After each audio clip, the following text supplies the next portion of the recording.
नमस्कार दोस्तों, आप सभी का स्वागत है प्रूफ क्लासेस में।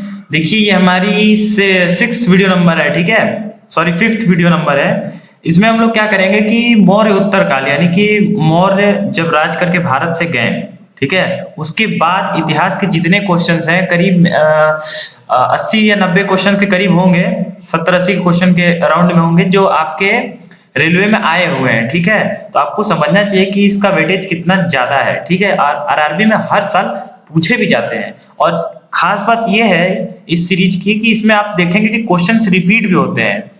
तो आपको इस वीडियो को बहुत ध्यान से देखना है, इसको क्वेश्चन आंसर की तरह देना है। आप जो पढ़ के आए हैं उसको एज अ टेस्ट यहाँ दे सकते हैं, आपका रिवीजन होगा, प्लस आपको रेलवे के लेवल को समझ सकते हैं।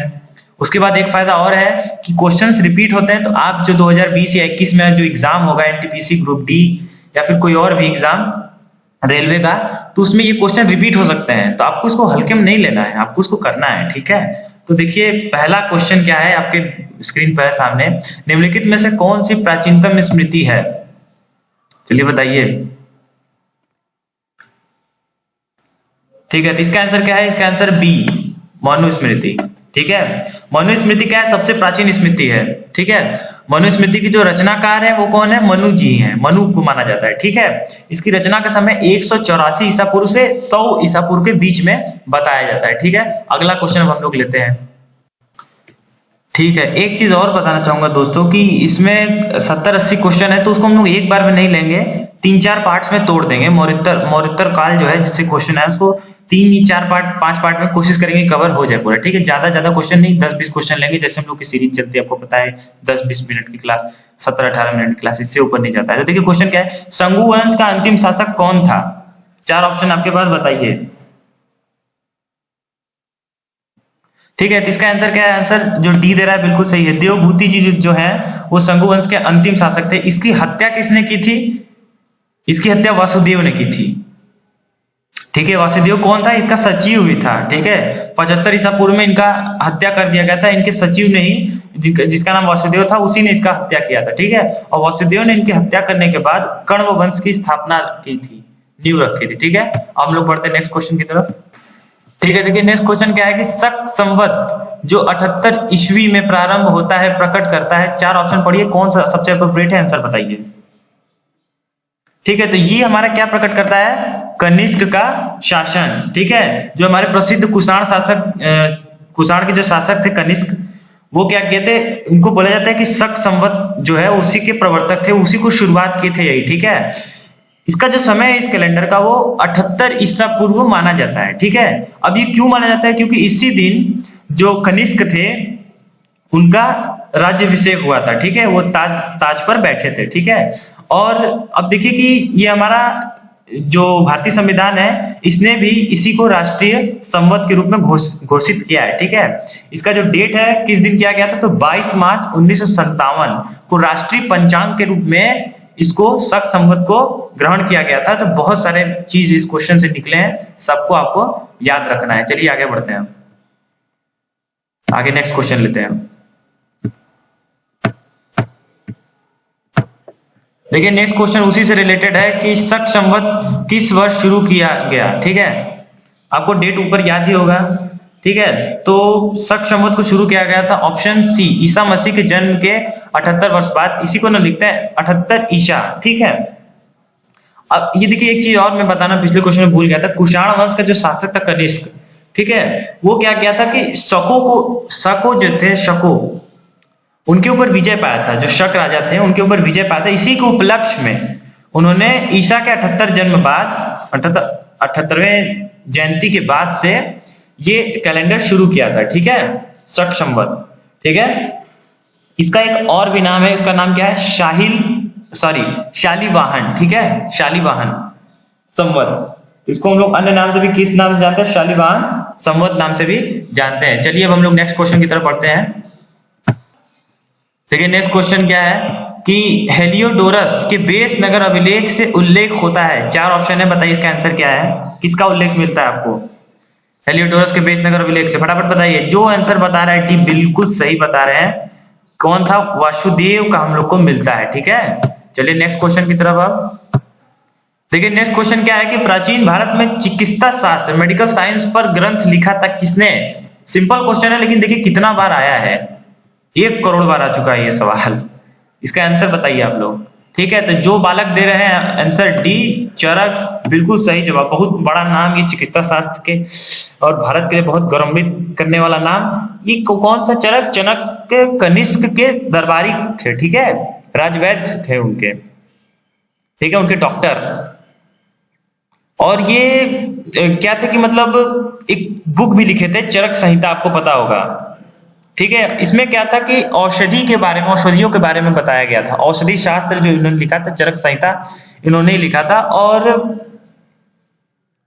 आयुर्वेद का इन्हें जनक भी कहा जाता है। ठीक है, इतनी तो मुझे इंफॉर्मेशन याद है, और भी अगर कुछ होगी तो आगे क्वेश्चंस में मिल ही जाएगी। चलिए आगे बढ़ते हैं। देखिए सामने फिर से वही क्वेश्चन आ गया जिसका ऊपर जिक्र किया गया था। आयुर्वेद का जनक किससे कहा गया है, किन्हें कहा गया है? अपने भारत के ही राइटर चरक जी। ठीक है, बहुत गर्व की बात।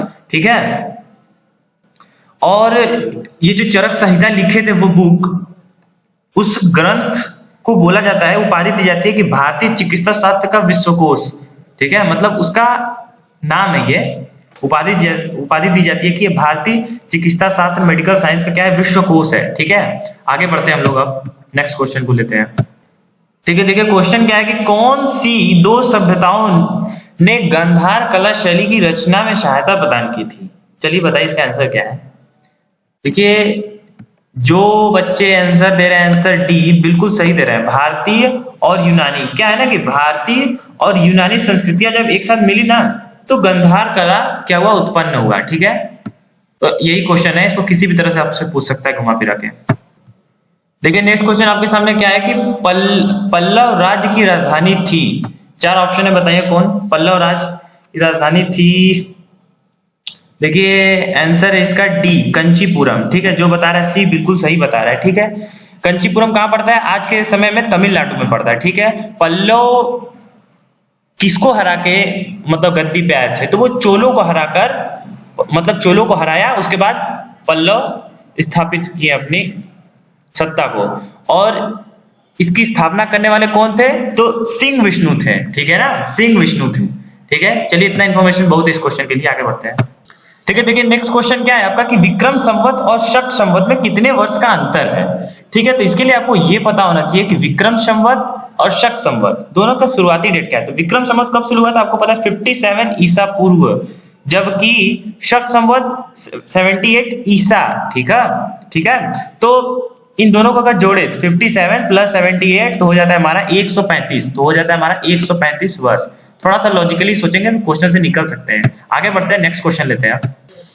देखिए नेक्स्ट क्वेश्चन क्या है आपका कि कनिष्क की राजधानी थी। 4 ऑप्शन है, बताइए। अमरावती, मथुरा, कन्नौज, पेशावर। ठीक है, तो जो आंसर दे रहा है पेशावर बिल्कुल सही है। ठीक है, कनिष्क किस राजवंश से आता था? तो कुषाण वंश से आता था। ठीक है, कुषाण वंश का शासक कौन था? कनिष्क था, प्रसिद्ध शासक कनिष्क था। ठीक है, क्या हुआ था कि उसने अपनी राजधानी पेशावर, उस समय पेशावर का नाम क्या था? पुरुषपुर। ठीक है, और उसका जो सेकंड कैपिटल था वो मथुरा था, द्वितीय उसका राजधानी मथुरा था। ठीक है, उत्तर भारत उसके राजपाट करने का मुख्य केंद्र था। ठीक है, उत्तर भारत। बहुत है इतना इंफॉर्मेशन, आगे बढ़ते हैं।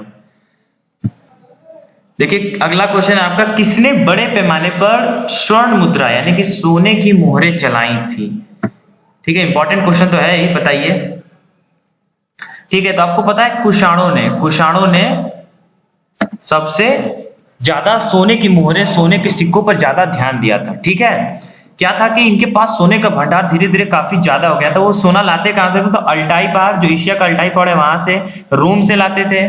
ठीक है, जो हमारा विम कटफिशेस था, जो इसका शासक था कुषाण वंश का, उसी के काल में सोने के सिक्कों की शुरुआत हुई थी। ठीक है, और कनिष्क के समय तक आते आते इसका जो उत्पादन था और भी बढ़ा दिया गया था।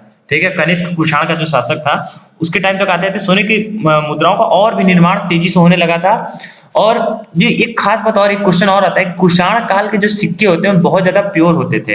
ठीक है, तो क्वेश्चन आता है कुषाण कालीन सिक्के की शुद्धता, मतलब सिक्के की शुद्धता के दृष्टि से उत्कृष्ट होते थे, बेहतरीन होते थे। तो ये भी क्वेश्चन आता है कि किसके काल में सबसे शुद्ध सोने के सिक्के तो कुषाण, ठीक है, तो बहुत बड़ी बात नहीं है, पढ़ते रहिए, कोई दिक्कत नहीं है। आगे बढ़ते हैं। नेक्स्ट क्वेश्चन देखिए क्या है आपका कि चालुक्यों की राजधानी थी, 4 ऑप्शन है, फटाफट इसका आंसर दीजिए।